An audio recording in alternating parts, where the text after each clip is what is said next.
Good morning students, how are you? Welcome to my YouTube channel account boss. Account boss में बच्चा आपका स्वागत है। चैप्टर चल रहा था theory base of accounting chapter 3, जिसका लेक्चर नंबर 2 हम आपके साथ आज डिस्कस करेंगे। जैसे कि मैंने आपको बताया है, ये बीबीआई चैप्टर है जिसमें आप अकाउंटिंग प्रिंसिपल्स के बारे में डिटेल में जानेंगे जो हमारा अकाउंटिंग करते हैं। टॉपिक आज का है classification of accounting principle.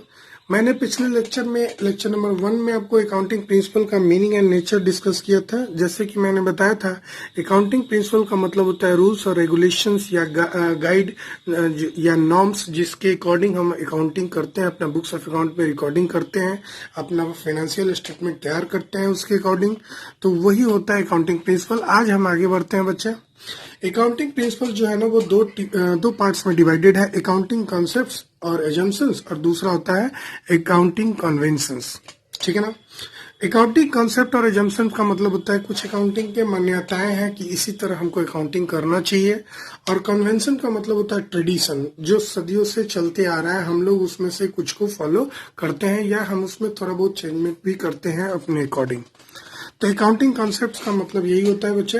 Accounting concepts एक बेसिक एजम्पशन है जिसके अकॉर्डिंग अकाउंटिंग ऑपरेट करता है।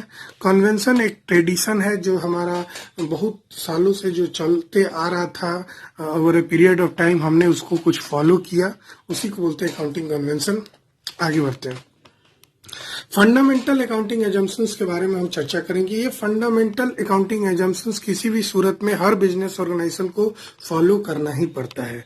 जितने भी बिजनेस ऑर्गेनाइजेशन है, ये फंडामेंटल अकाउंटिंग कॉन्सेप्ट जो है उनको फॉलो करना होता है। नंबर 1 होता है बच्चे गोइंग कंसर्न एजम्पशन, दूसरा होता है कंसिस्टेंसी एजम्पशन, और तीसरा होता है एक्रूवल एजम्पशन। ये 3 कंसेप्ट हम आपके साथ डिस्कस करेंगे कि गोइंग कंसर्न कंसेप्ट किसको कहते हैं, कंसिस्टेंसी कंसेप्ट किसको कहते हैं, और एक्रूवल कंसेप्ट किसको कहते हैं, 1 बाय 1 करके आज के लेक्चर में। ठीक है बच्चे, तो आगे बढ़ते हैं। तो अब हम लोग जानते हैं गोइंग कंसर्न एजम्पशन किसको कहते हैं। गोइंग कंसर्न कंसेप्ट का मतलब होता है बच्चे, हमने जो बिजनेस स्टार्ट किया है उसको ये मान के उसको ये मान के चलते हैं कि वो चलते रहेगा, बंद नहीं होगा कल के डेट में। गोइंग कंसर्न, गोइंग कंसर्न इसका नाम ही है बच्चे। कंसर्न का मतलब होता है ऑर्गेनाइजेशन, संस्था, एंटिटी, है ना। कंसर्न का मतलब ऑर्गेनाइजेशन, एंटिटी, बिजनेस। गोइंग का मतलब होता है चलता रहता है, जो चलता रहे, चलता रहे, है ना, जो चलता रहे। तो यहाँ पे आप क्लियर हो गया बच्चे कि गोइंग कंसर्न कंसेप्ट का मतलब क्या होता है। इसका मतलब होता है कि हमने बिजनेस एक स्थापित किया है, तो ये मान के चल रहा हूँ कि ये बिजनेस आगे इंडेफिनिटली रन करेगा लॉन्ग पीरियड ऑफ टाइम के लिए। इसका लिक्विडेशन नहीं होगा तुरंत। लिक्विडेशन का मतलब होता है जो बिजनेस हमेशा के लिए बंद होना, मतलब आज ही बिजनेस शुरू किए हैं और कल बिजनेस मेरा बंद नहीं होगा, ये हम मान के चलते हैं। उसी के बेसिस पे हम अपना अकाउंटिंग करते हैं। गोइंग कंसर्न कॉन्सेप्ट के कारण ही हम अपने एसेट्स को 2 पार्ट में डिवाइड कर पाते हैं, फिक्स्ड एसेट या करंट एसेट। हम एसेट्स को फिक्स्ड एसेट्स और current asset going concern concept के कारण ही मानते हैं। या हम एक बात करें तो रेवेन्यू एक्सपेंडिचर और कैपिटल एक्सपेंडिचर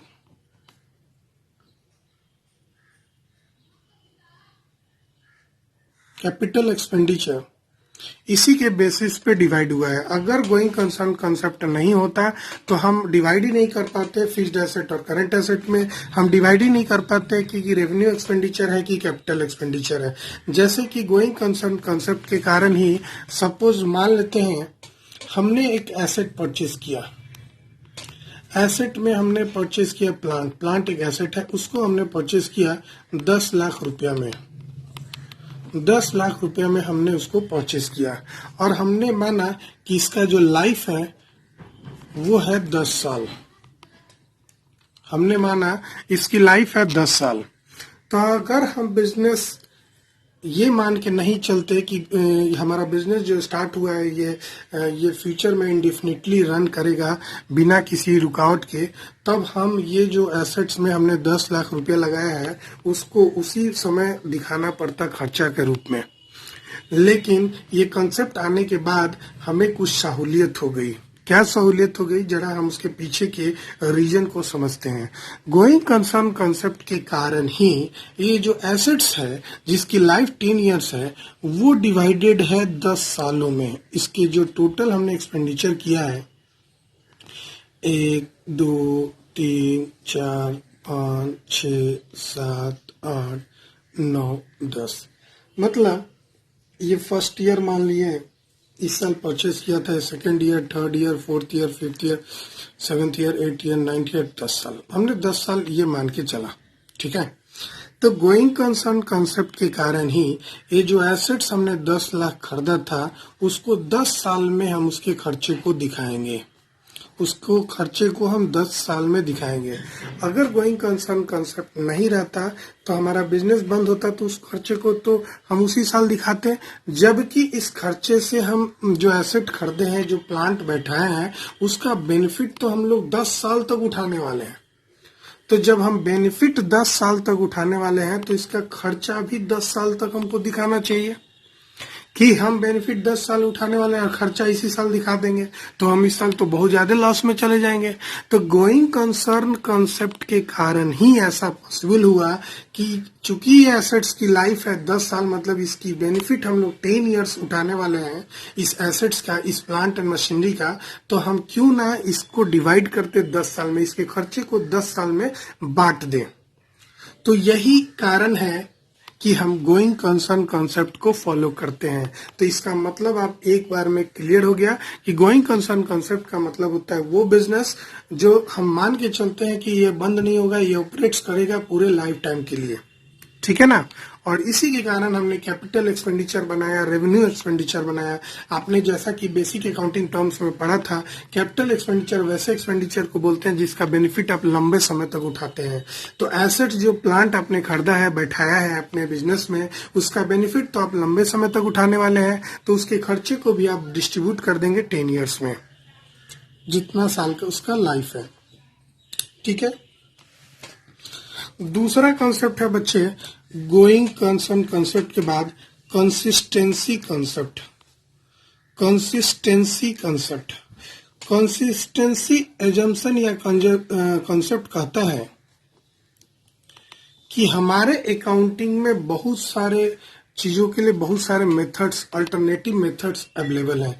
जैसे कि डेप्रिसिएशन कैलकुलेट करने के लिए, डेप्रिसिएशन कैलकुलेट करने के लिए हमारे पास बहुत सारा मेथड अवेलेबल है।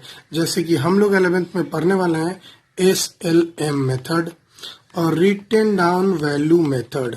SLM का फुल फॉर्म होता है straight line method, straight line method,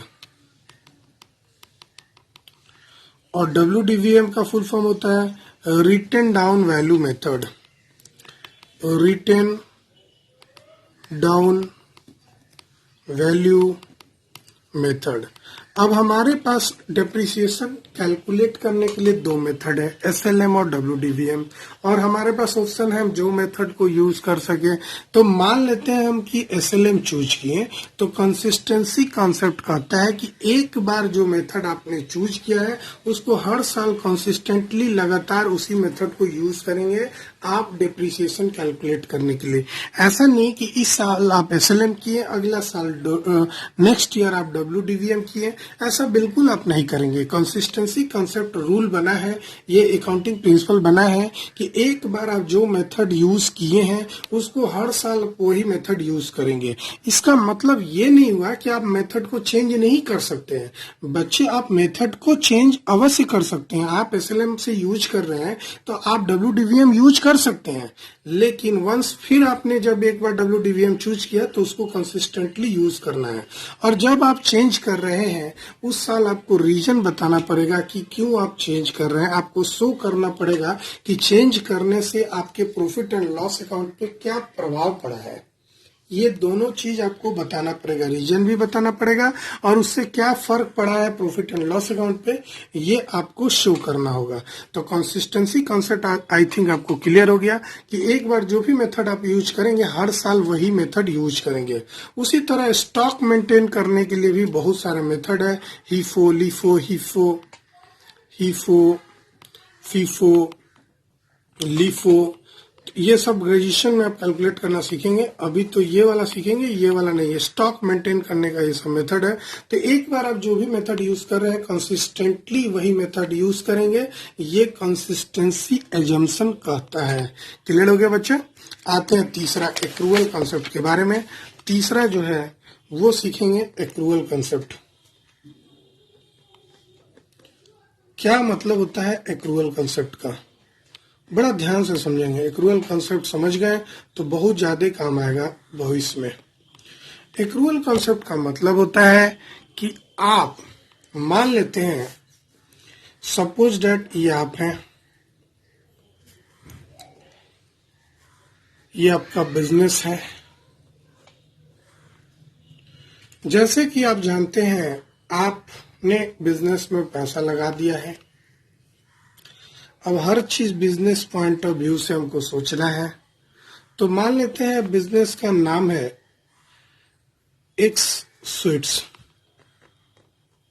x sweets, और इसने एक मिठाई बेचा, स्वीट्स सेल किया। क्या किया? सेल किया वाई को, वो भी कैसे? क्रेडिट पे, उधार में बेचा। कब बेचा? मान लेते हैं 1 जनवरी 2020 को बेचा। कितने महीना के उधार पे बेचा? तो भाई 1 मंथ के उधार पे बेचा। अब इसका पेमेंट कब करना होगा? तो जाहिर सी बात है इसकी पेमेंट आपको करनी होगी मार्च में, 1 फरवरी में। इस दिन आपका पेमेंट ड्यू होगा। लेकिन एक्रूअल कॉन्सेप्ट बोलता है जिस दिन आपने सेल किया, जिस दिन आपने सेल किया उसी दिन आप मानेंगे कि आपका गुड्स सेल हो गया। अब ऐसा नहीं कि जब आपको पैसा मिलेगा तभी आप उसको सेल मानिएगा। जैसे कि वाई ने परचेस किया उसी दिन 1 जनवरी को। अब वाई ने जिस दिन गुड्स जो मिठाई है वो परचेस किया अपने बुक्स ऑफ अकाउंट में, मान लेते हैं ये भी एक बिजनेसमैन है, आप बड़ा स्वीट्स वाले हैं, ये आपसे छोटा मिठाई वाला है, आपसे खरीद के लोगों को मिठाई बेचता है। ठीक है, तो मान लेते हैं कि वाई ने आपसे उधार में खरीदा, क्योंकि आपने एक्स है, आपने वाई को सेल किया है क्रेडिट पे, तो वाई ने आपसे क्रेडिट पे परचेस किया है। तो वो अपने बुक्स ऑफ अकाउंट में 1 जनवरी को रिकॉर्ड करेगा कि हमने एक्स से स्वीट्स खरीदा है, और आप भी इसी डेट को रिकॉर्ड कीजिएगा कि हमने उसको सेल किया है। तो दोनों आदमी एक ही डेट को रिकॉर्डिंग करेंगे। ऐसा नहीं है कि जिस दिन पैसा मिलेगा उस दिन रिकॉर्डिंग करेंगे। तो जब भी सेल हो जाए या सर्विसेज रेंडर्ड हो जाए, सेल ऑफ गुड्स हो जाए या सर्विसेज रेंडर्ड हो जाए, मतलब प्रोवाइड आप कर दिए, उसी डेट को, जिस डेट को the date on which you are selling the goods or providing services to any customer, उसी डेट को आप मान लेंगे कि आपका सेल हो गया। अब ऐसा नहीं कि जिस दिन आपको कस्टमर पैसा देगा, जिस दिन आपके गुड्स का पैसा मिलेगा उस दिन सेल मानेगा, नहीं, जिस दिन आपने बेच दिया उसी दिन आप सेल मान लेंगे। ये एक्रूअल कॉन्सेप्ट के कारण ही पॉसिबल है। ठीक है बच्चे, फॉर एग्जाम्पल एक और एग्जाम्पल ले लेते हैं। मान लेते हैं आपने एसेट्स परचेस किया, आपने एसेट्स परचेस किया। एसेट्स में मान लेते हैं आप कार परचेस किए 1 जनवरी 2020 को, जिसका पेमेंट आपको 1 साल मतलब मान लेते हैं 6 मंथ के बाद करना था, जिसका पेमेंट आपको 6 महीना बाद करना था। तो 1 जनवरी को खरीदे तो यानी आपको जून में पेमेंट करना है। तो जून में आप सेल या परचेज नहीं मानेंगे, आप जून को परचेज, जून को रिकॉर्डिंग नहीं करेंगे कि जून का इंतजार करेंगे, जिस दिन आप पैसा पे करेंगे उस दिन आप उसका रिकॉर्डिंग करेंगे, नहीं, जिस दिन आपने गुड्स परचेज किया उसी डेट को आप रिकॉर्ड करेंगे कि हमने गुड्स परचेज किया या एसेट्स को परचेज कर लिया। ऐसा नहीं है कि आपने आज परचेज किया है और एंट्री आप 6 मंथ बाद लिखेंगे, उस दिन का इंतजार करेंगे और उस दिन उसको परचेज मानिएगा। बिल्कुल नहीं। जिस दिन आपने एसेट्स परचेज किया तो एसेट्स खरीदने की डेट आपकी 1 जनवरी हो गई। उसी दिन आपने सपोज डेट आपने 10 लाख रुपया का एसेट्स खरीदा था, तो 10 लाख रुपया का आपके ऊपर लायबिलिटी हो गया।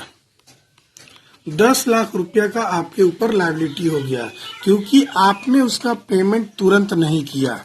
कैसे आपके ऊपर लायबिलिटी हो गया? भाई आपने तो उधारी खरीदा ना। आपने जो कार खरीदा है किसी बिजनेसमैन से, मान लो किसी बिजनेस ऑर्गेनाइजेशन से आपने कार खरीदा है, कार के शोरूम वाले से कार खरीदा है, तो उसका पेमेंट तो आप 6 महीना के बाद करने वाले हैं।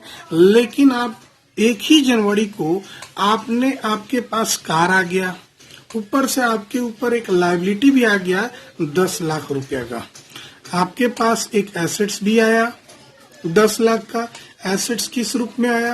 कार के रूप में। और उसी डेट को आपके ऊपर एक लायबिलिटी हो गया, बोझ हो गया कि हमको आज से 6 महीना बाद उसको 10 लाख रुपया पे करना है। तो लायबिलिटी का मतलब तो आप जानते ही होंगे, डेप्ट, कर्ज, बोझ, उधार, क्रेडिट।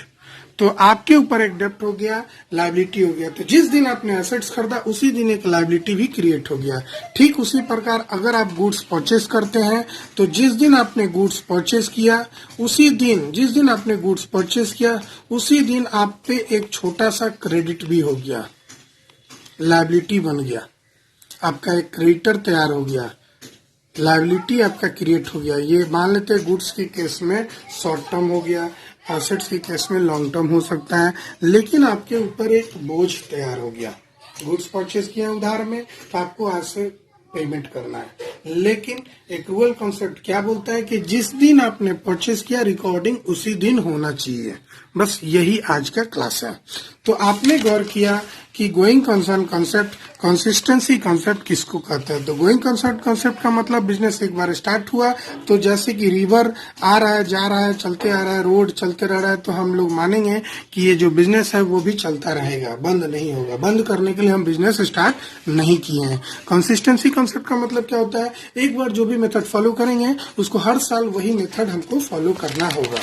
एक्रूअल कॉन्सेप्ट का मतलब होता है जिस दिन हमने बेचा, जिस दिन हमने सामान खरीदा उसी दिन हम सेल और परचेज मान लेंगे, इंतजार नहीं करेंगे पेमेंट और रिसिप्ट का। ठीक है बच्चे, थैंक यू।